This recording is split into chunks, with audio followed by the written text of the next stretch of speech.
નમસ્કાર મિત્રો, vision help YouTube ચેનલમાં તમારું ખૂબ ખૂબ સ્વાગત છે। જો મિત્રો ચેનલ પર નવા હો તો ચેનલને સબસ્ક્રાઇબ કરી વિડીયોને લાઇક કરી મને મોટિવેટ કરી શકો છો, જેથી હું આવી રીતે જ નવી નવી માહિતી તમારા સુધી લેતા હોય છે તમને વાકેફ કરાવતો રહીશ। તો ચાલો મિત્રો, આજના વિડીયોને આપણે શરૂઆત કરીએ। તો મિત્રો, તમે ટાઇટલમાં જોયું જ હશે કે આજના વિડીયોની અંદર આપણે વાત કરવાના છે કે જે અત્યારે ભરતી આવવાની છે આગામી શિક્ષણ સહાયકની ટાટ હાયર સેકન્ડરી, બરાબર, જે ઉચ્ચતર માધ્યમિક વિભાગ છે એમાં જે શિક્ષણ સહાયકોની ભરતી આવવાની છે, જેમાં સરકારી તેમજ જે અનુદાનિત ઉચ્ચતર માધ્યમિક શાળાઓ હોય છે એ બંનેની કમ્બાઇન ભરતીની જો વાત કરીએ તો એનો જાહેરનામા પણ આવી ગયો છે અને એના અંદર આપણે વાત કરીએ તો કુલ જે જગ્યાઓ છે એની પણ આપણે જોઈશું અને જે છેલ્લા જે ઉમેદવારો પાસ થયા હતા ટાટ હાયર સેકન્ડરીની અંદર એ રિઝલ્ટ સાથે આપણે કમ્પેરિઝન કરીશું કે કેટલા માર્ક્સ સુધીના જે કેન્ડિડેટ છે આ જે આગામી જે ભરતી થનાર છે એમાં સિલેક્શન પામી શકે છે, બરાબર ને। તો ચાલો મિત્રો, આપણે આગળ જઈએ અને વિડીયોને આગળ વધારીએ, બરાબર। તો જુઓ મિત્રો, સૌથી પહેલાં આપણે તમારી સામે તમે સ્ક્રીન પર જોઈ શકો છો, આ છે એક ઓફિશિયલ જાહેરનામું, બરાબર ને, કે જે ન્યૂઝપેપરની અંદર આવી ગયો હતો અને એની અંદર જો તમને ખ્યાલ હોય તો ટોટલ જગ્યાઓની વાત કરીએ તો અહીં નીચે છે તો ટોટલ જગ્યાઓ આપવામાં આવી હતી, એમાં દરેક માધ્યમ હોય છે તો જગ્યા અહીંયા બતાવવામાં આવી હતી। આપણે વાત કરીએ સૌથી પહેલાં આપણે ગુજરાતી માધ્યમની જ વાત કરવાની છે આ વિડીયોની અંદર। તો તમે જોઈ શકો છો, ગુજરાતી માધ્યમની વાત કરીએ તો આ જે છે અનુદાનિત ઉચ્ચતર માધ્યમિક શાળા છે, જ્યારે આજે જો સરકારી શાળાની અંદર છે તો ગુજરાતી માધ્યમની અંદર 1603 જેટલી જગ્યાઓ પર ભરતી કરવાના છે અને આની વાત કરીએ તો અનુદાનિત ઉચ્ચતર માધ્યમિકની વાત કરીએ તો 2416 જેટલી જગ્યા પર ભરતી કરવાના છે।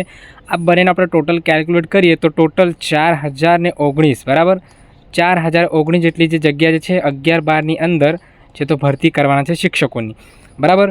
તો આ ઓફિશિયલ જાહેરનામા વિશે આપણને ખબર પડી ગઈ અને એના અંદર આપણે જોયું કે 11-12ની અંદર જે છે ગુજરાતી માધ્યમની અંદર ટોટલ 4019 જેટલી ભરતી કરવાના છે, બરાબર, કમ્બાઇન ભરતી જે સરકારી અને બિન સરકારી અનુદાનિત માધ્યમિક શાળાઓ હોય છે એમની વાત કરે છે, બરાબર, ઉચ્ચતર માધ્યમિક શાળાઓ। હવે મિત્રો, હવે હું તમને અહીંયા નીચે બતાવીશ કે જ્યારે આ પરીક્ષા લીધી હતી, બરાબર, આ પરીક્ષા લીધી હતી તે સમયે આપણે વાત કરીએ તો ટોટલ જે ક્વોલિફાઈડ ઉમેદવાર હતા એ કેટલા હતા જુઓ। તો આ જે છે એ જે જાહેરનામું છે, જ્યારે મેન્સનું રિઝલ્ટ આવ્યું હતું ઉચ્ચતર માધ્યમિકનું, ત્યારે અહીંયા આપણે વાત કરવાની છે ગુજરાતી માધ્યમની, બરાબર ને। તો ગુજરાતી માધ્યમમાં ટોટલ જે હાજર ઉમેદવાર હતા 40,269 જેટલા ઉમેદવાર જે છે આની અંદર બરાબર, જેમણે છે તો પરીક્ષા આપી હતી, પરંતુ એમાંથી 120થી જો 140ના વચ્ચેની વાત કરીએ તો ટોટલ એવા કેન્ડિડેટ કેટલા હતા 14,803, બરાબર, 14,803 જેટલા કેન્ડિડેટ જે છે એ 120થી 140ના વચ્ચે માર્ક્સ ધરાવતા હતા જે ક્વોલિફાઈડ હતા, બરાબર ને। અને આ વાત કરીએ ગુજરાતી માધ્યમમાં તો દરેક વિષય, બરાબર, જો 11-12ની વાત કરીએ તો એમાં ઘણા બધા વિષય આવે છે, બરાબર, જેમ કે ફિઝિક્સ આવે છે, કેમિસ્ટ્રી આવે છે, એ જ રીતે મેથ્સ આવે છે, તો અલગ અલગ વિષય હોય છે, તો આ ટોટલ કેન્ડિડેટ આમાં મિક્સઅપ હશે। એ જ રીતે વાત કરીએ 140 કે તેથી વધુ, હવે 140 અને 160ની વચ્ચે જો આપણે વાત કરીએ તો ટોટલ એવા 2436 જેટલા કેન્ડિડેટ છે, બરાબર, 140થી અપ હશે। અને વાત કરીએ આપણે 160 અપ, તો 160થી ઉપરની વાત કરીએ તો 56, એટલે 56 જેટલા કેન્ડિડેટ છે જે કેટલા 160 ઉપર માર્ક્સ ધરાવે છે અને આ જે કેન્ડિડેટ છે 140થી 160 વચ્ચે છે।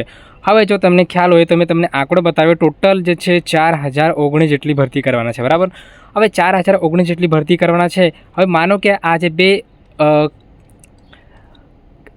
માર્ક્સવાળા જે ઉમેદવાર છે 140થી 160 વચ્ચેની વાત કરીએ તો ટોટલ કેટલા ઉમેદવાર છે, અહીંયા 2436 છે, અહીંયા 56 છે। એ જ રીતે આપણે વાત કરીએ તો 2436 અને 56 આપણે સરવાળો કરીએ તો ટોટલ થશે 2492, બરાબર। તો 2492 જેટલો છે તો આ બંનેનો સરવાળો થાય છે।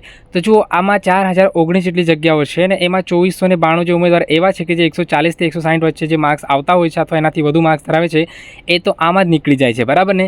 તો આ 2492 જેટલા કેન્ડિડેટ આપણે આમાંથી માઇનસ કરીએ તો જુઓ ટોટલ કેન્ડિડેટ બચશે કેટલા 1527, તો 1527 એવા કેન્ડિડેટ બચશે કે જે એને આમાંથી લેવા પડશે, બરાબર। તો આ જે 14,803 છે એની અંદર 120થી લઈને 140 એટલે 139ની વચ્ચે જેટલા બી માર્ક્સ ધરાવતા કેન્ડિડેટ હશે એ એમાં હશે, બરાબર।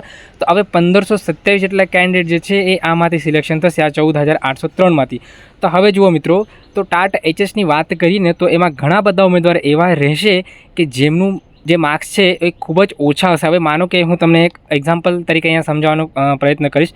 હવે માનો કે કોઈ વિષય એવો છે, હવે માનો કે મેથ્સ વિષય આપણી વાત કરીએ, હવે મેથ્સ વિષય એવો છે કે જેની અંદર 11-12ની જે આપણે વાત કરીએ તો આ જે હાઈમાં હાઈ માર્ક્સ ધરાવતા કેન્ડિડેટ બહુ ઓછા છે, બરાબર, આની અંદર। અને મેથ્સની જગ્યા માનો કે જેટલા બી સબ્જેક્ટ આમાં ભરતી કરવાના છે દરેક સબ્જેક્ટની માનો કે સરખી જગ્યા આવે છે અને આ જે હાઈએસ્ટમાં હાઈએસ્ટ મેથ્સ વિષય અગ્ર હોય છે કે જેના કારણે આ હાઈએસ્ટમાં હાઈએસ્ટ જે માર્ક્સ છે એમાં માનો કે ઓછા કેન્ડિડેટ હશે તો ઓછા કેન્ડિડેટ આમાં હશે તો આમાંથી આ કેન્ડિડેટ તો અહીંયા સિલેક્ટ થઈ જશે, બરાબર. આમાં આ જે કેન્ડિડેટ છે એ તો સિલેક્ટ થઈ જશે મેથ્સવાળા.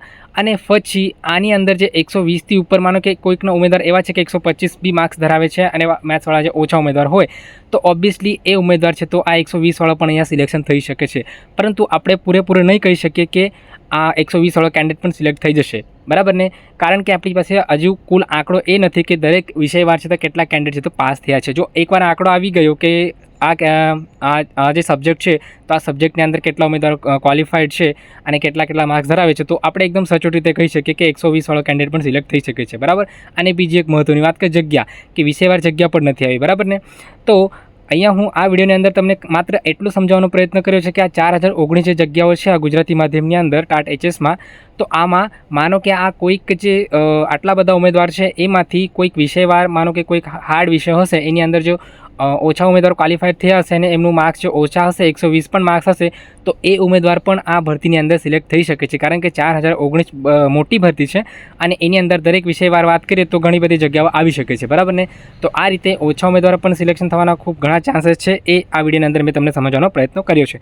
અને આગળ જે વિડીયો આવશે કે કેટેગરી વાઇઝ અથવા તો મેરિટ બહાર પડશે તો એ મેરિટ વાઇઝ પણ હું એક વિડીયો લઈ આવીશ અને જેના અંદર તમને પૂરેપૂરે સચોટ માહિતી આપવાનો પ્રયત્ન કરીશ. તો મિત્રો આશા રાખું છું વિડીયોની અંદર આપેલી માહિતી તમને યોગ્ય, સારી અને સરસ લાગી હશે. જો મિત્રો ચેનલ પર નવા હો તો ચેનલને સબસ્ક્રાઇબ કરી વિડીયોને લાઇક કરી મને મોટિવેટ કરી શકો છો અને આ માહિતી તમારા જેટલા બી ટાટ 5 જે ઉમેદવાર છે એમના સુધી શેર કરજો. થેન્ક યુ મિત્રો, આભાર.